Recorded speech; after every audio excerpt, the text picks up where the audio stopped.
À l'exception du président de la transition, le colonel Assimi Goïta et du ministre des Affaires étrangères et de la coopération internationale, Abdoulaye Diop, tous les membres du gouvernement et ceux du Conseil national de transition ont été sanctionnés par la CEDEAO.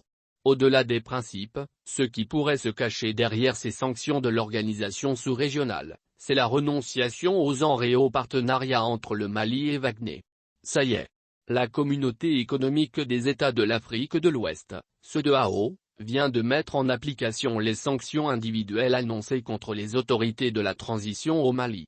Le mercredi dernier, elle a publié une liste de 149 personnalités du gouvernement et du Conseil national de transition, CNT, dont le Premier ministre Tchogel Kokala Maïga et le président de l'organe législatif, le colonel Malik Diop.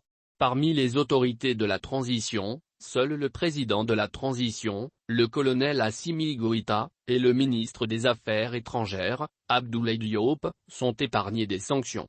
Selon la CEDEAO, l'imposition de sanctions ciblées est susceptible de créer une atmosphère favorable au retour de l'ordre constitutionnel et à l'état de droit, ainsi qu'au maintien de la paix et de l'intégrité territoriale du Mali.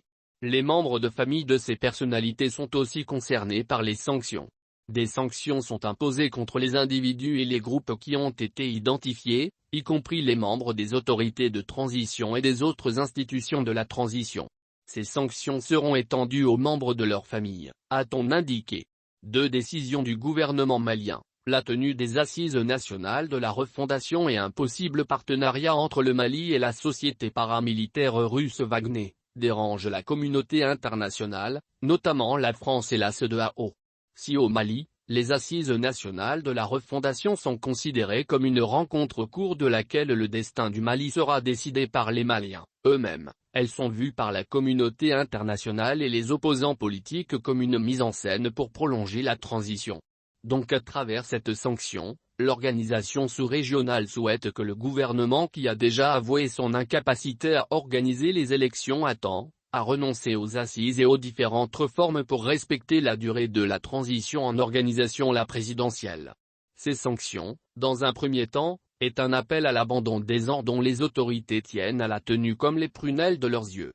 Le second facteur, selon notre analyse, pourrait être lié à la question d'un possible partenariat entre le Mali et la société paramilitaire russe, Wagner. La France s'est opposée à une collaboration entre le Mali et cette société russe.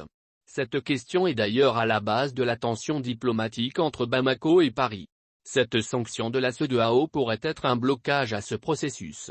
Et si les élections sont organisées suite à la pression de la CEDEAO et qu'un président est élu démocratiquement, l'intervention de Wagner aurait difficilement lieu.